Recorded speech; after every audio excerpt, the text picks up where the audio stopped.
Well, hello, and welcome again to the 2012fad.com. I'll be your host for this evening, and my name is Charlie Bluehawk.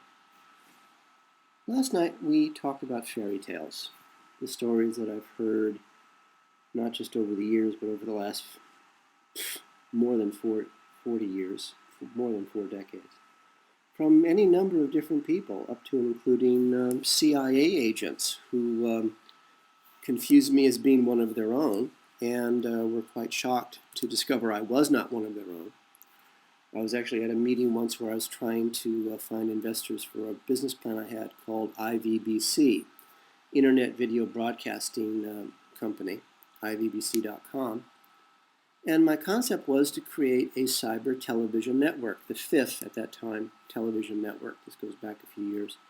I had devised the concept of a video application, video software delivery system, VSDS, which eventually one of the 60 plus marketing people I worked with decided to call Codec Blue. Anyway, it could broadcast down to a 56K modem, an old modem, a full color picture, full screen, stereo sound, the whole bit. And it looked just like regular television, but it could be seen anywhere in the world if you had at least a 56K modem. It could actually give you a small clear picture on a 33.3 modem. And even today, 10, 15 years later, no company in the world has developed anything like it, and I still have the formula, if you will. But anyway, had been contacted by this guy. He said he had a trust fund that he was investing for out of Illinois or somewhere in the Midwest. And I went and met them, and I showed them my business plan, and I met who turned out to be all CIA agents, either current or former.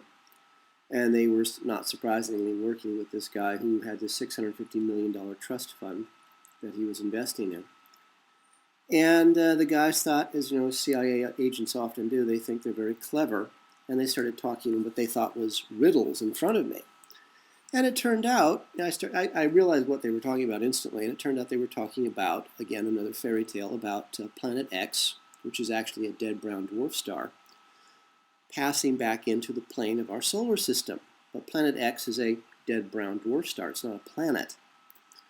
It actually does have 3 planets orbiting it. And we apparently, according to the fairy tale, our government, all the governments of the earth, well, the Western ones at least, have been doing business with the civilization called Nibiru on one of the 3 planets that orbits the dead brown dwarf star. And they thought they were being very clever, and well, CIA agents tend to be arrogant and stupid. I know this from way too much personal experience. So they thought they were being clever. And I started talking, which scared them to death. And I had to convince them that I actually wasn't a CIA agent. And if I was, could you call the office and tell them to send me all my back pay? I could use the money.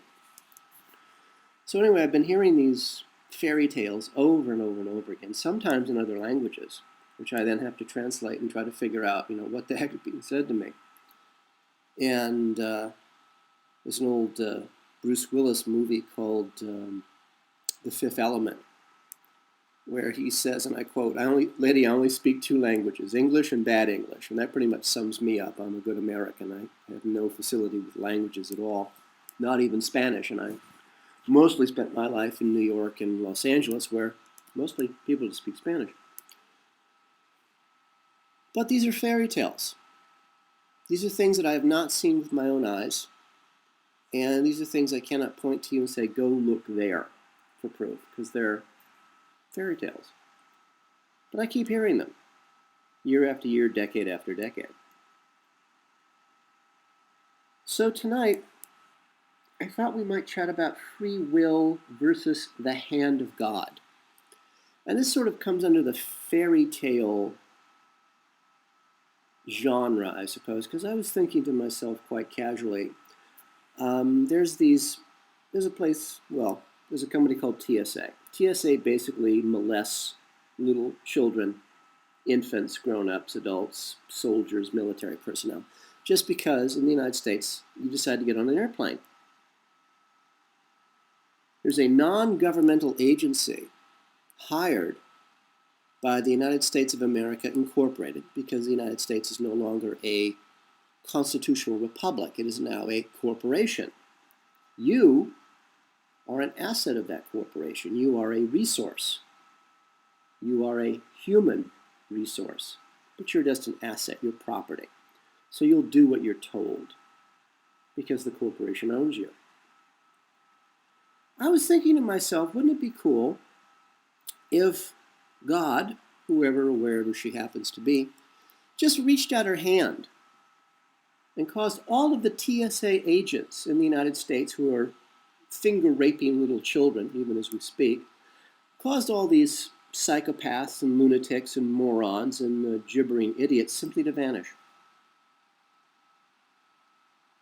Every TSA employee, including the owners, who of course are making a fortune, simply vanish because God reached out her hand and simply made them go away. And I thought about that. But then it gets us back to where it always does, to free will. Your choice, your decision. Let's say God, if she exists, reaches out her hand and every TSA moron, gibbering idiot, psychotic, simply vanished off the face of the earth. You're saved. Your children are no longer being finger raped by psychopaths. Your infants are no longer being fingered in their cradles simply because you took them on an airplane. What would you learn? Would you learn to stand up for yourself, for your rights? Would you stand up against evil? Would you make the conscious decision, I'm choosing God over the devil, good over evil? Wouldn't you want, if you make the effort to actually be here, wouldn't you actually want to learn something? And wouldn't standing up for yourself as a man, as a woman, as a human being, wouldn't it be better, instead of waiting for God and her hand to reach out and save you from evil, wouldn't you, as a child of God, wouldn't you rather learn that lesson for yourself?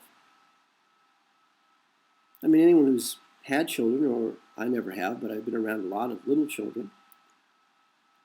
And right now, there's two little girls living downstairs who are a lot of fun. One of them's 12, and the other one's, I guess, 5, I guess.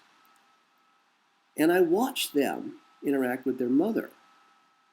And being a mother, she wants to do things for them. And the little 5-year-old says, no, Mom, I want to do it myself. I want to learn how to do this myself. So if God is our mother,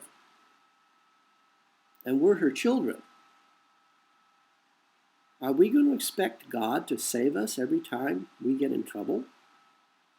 Or, if God is our mother, wouldn't she want us to learn these things for ourselves?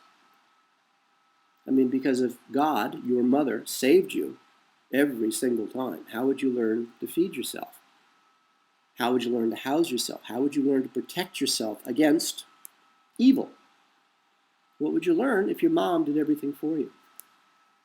It's funny, it gets me back to the CIA and the psychopaths they like to hire. I was thinking about this also. I yet again ran into another.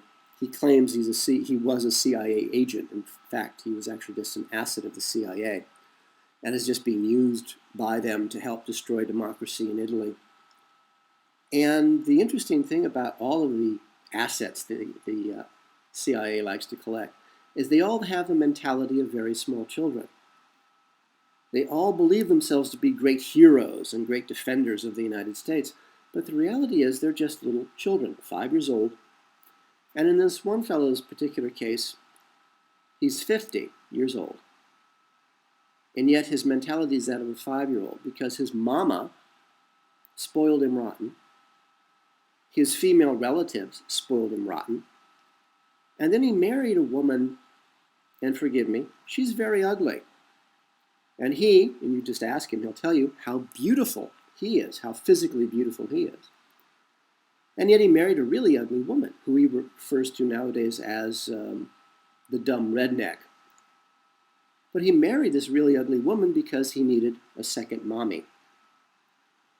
And he considers himself to be a great hero of the American people. He is a hero to his children. But he's 5 years old. And the CIA thrives on people who are arrogant and stupid and 5 years old, but all grown up, spoiled rotten, because they believe themselves to be important. And they believe that you and I are not. That's the heart and soul of the CIA and their war against man. They are important.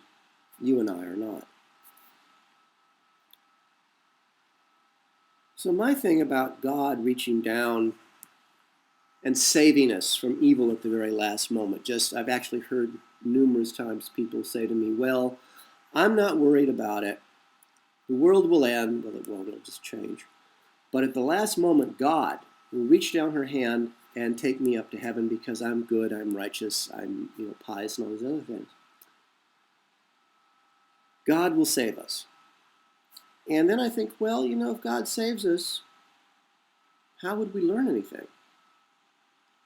And whenever I hear somebody say God will save us, and take us up to heaven because we're good and we're pious and we're righteous, the people I know who say that, 6 days a week, they turn their backs on the weak, the helpless, the hopeless, the defenseless. They rob, they cheat, they steal, they rape. And yet on the seventh day, when they go to church or to temple or to mosque, all of a sudden they're pious and righteous and religious and God's chosen. Because one day out of 7, they give a few shekels to the poor. One day a week, they give some alms to the starving. One day a week, they give a few bucks to the homeless. And they actually believe when they do that they're God. At the final moment of whatever judgment you want to call it, will reach out her hand and save them and take them physically to heaven. But the other 6 days, they lie, they rape, they steal, they cheat, and they turn their backs on the world, even as being destroyed around them. Why? Because they're important. You and I are not. They are important because I don't know why, honestly. They're important, so the rest of us have to suffer for them. So I don't really think God, in her infinite wisdom, is going to reach her hand down at the very last moment and pluck us physically up into paradise as our brothers and sisters are destroyed, wiped out. I just don't see that happening. Free will is something, from my point of view, that I've seen with my own eyes. Free will is what God and her lover, Satan, I see these as 2 girlfriends having a tiff. One has chosen good, one has chosen evil, and we're the children in between. The one thing that I've seen with my own eyes that I can talk about, because I've seen it over and over and over again, is that free will controls everything that we do. Both the God and the devil, if they exist, have decided, have agreed that you and I have a choice. Good or evil, right or wrong, God or the devil. I've actually met Satan worshipers. And I could talk about this because it actually happened to me more than once. I've actually met Satan worshipers who actually believe that the devil is the one true God. They're looking forward to committing atrocities in her name. They're looking forward to dying, leaving their bodies behind, going to hell, and serving their master, their God, Satan, the devil, in hell. And the look of rapture on their faces when they talk about this. This is no joke. This is where the problem we have, of course, as just normal folk, is that devil worshippers, Satan worshippers, believe that Satan is God and that evil is good. Raping and murdering children, that's okay, because we're doing it in God's name. We're doing God's work for her. Little King George V, little George Bush, often would say things like war is peace. How on earth could war be peace? That's like saying right is wrong, up is down, left is right. War is peace? That's a satanic statement right there, out in the open. And the thing about the CIA and the NSA and our masters is they say everything out in the open. And then you and I have to make some sense out of it. They always tell us what they're going to do, always. We just have to figure it out. But who would have the time to figure all this gibberish out, unless you're only 5 years old and you're playing childish, silly games? When you're a little child, you don't really comprehend how you can hurt people. And if you do comprehend how you can hurt people, you really don't care. So, free will versus the hand of God. You know, we've chatted before about, are we inside of a computer program?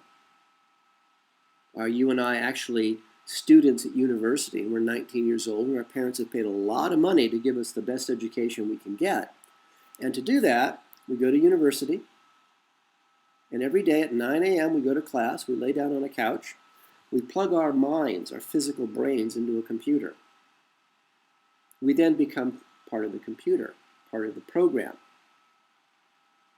Our physical bodies help power the machine, just like in the movie The Matrix. Humans are part of the machine, part of the program. They create the program. In this particular instance, if you and I are plugged into a computer right now, and this is all a computer simulation that we're living, it feels pretty real to me, I think our parents would be really pissed if after a couple of hours in this machine where we've lived an entire lifetime and we signed up to, say, get a degree in North American studies. We learn the English language, we learn Spanish, we learn French, whatever. We learn the culture, and we spend, we think, 50, 60, 70, 100 years living this one life. But in this instance, if God, the computer, comes and saves us every time we get into trouble, what did we learn? Did our parents get their money's worth because the computer, God, kept saving us? We never had to learn how to speak or read the language because God would read us the book. We never learned how to defend ourselves because God would appear and, save us from our enemies. We never learned how to build a house so we could, live safely, because when we were cold or hungry and it rained, God showed up and built us a house. That's a huge waste of money for our parents. Boy, will they be pissed when we unplug from this machine and go and meet them for lunch and say, "Hi, Dad. Hi, Mom. Here's my 4-year degree. What did I learn?" "Well, I didn't learn how to read or write." "What?" "I didn't learn the difference between good and evil because God kept showing up and saving me." "What?" I think our parents at that point would be really pissed because we were never given the option of free will. We never had the option of learning for ourselves. Because God kept saving us. The hand of God, she reached down and saved us, just like your mom does when you're 3 years old. That's what moms are for. But not when you're 50. And at some point, mom has to let you go and learn on your own. So whether we're inside of a computer program or whether this is the universe and you and I just existing, we create the universe, which creates God, and God comes down and says, "Hi, how are you?" But as we've talked about before, God's a little bigger than we are, so we can't really talk to her directly. So there are intermediaries, our older brothers and sisters who've left the cradle of the human race, the earth, and gone out into the stars. It's pretty simple. You and I could do it. Just take some cash, really, and some knowledge, which is freely available on the internet. The universe is electrical. Traveling through the universe is pretty easy. But we can't do that if God saves us every time we get in trouble. We can't do anything if we can't learn on our own because God, our mother, keeps saving us. So I don't think at the last minute when the dead brown dwarf star passes between the Earth and the Sun and flips us end for end as it does every 32,000 years, I don't think God is going to show up and start plucking us up into heaven. I don't think so. Because I'm guessing God's a pretty good mom. And she and her girlfriend, her lover, the devil, have decided that at least the children have to be able to have free will to choose between us. So no, I don't think that we can leave this up to God. And I know we can't leave it up to the devil. There's an ancient prayer, an ancient blessing, an ancient greeting, an ancient farewell we use for close friend and beloved strangers. May you live as long as you wish, and may you love as long as you live. For the 2012fad.com, this is Charlie Bluehawk.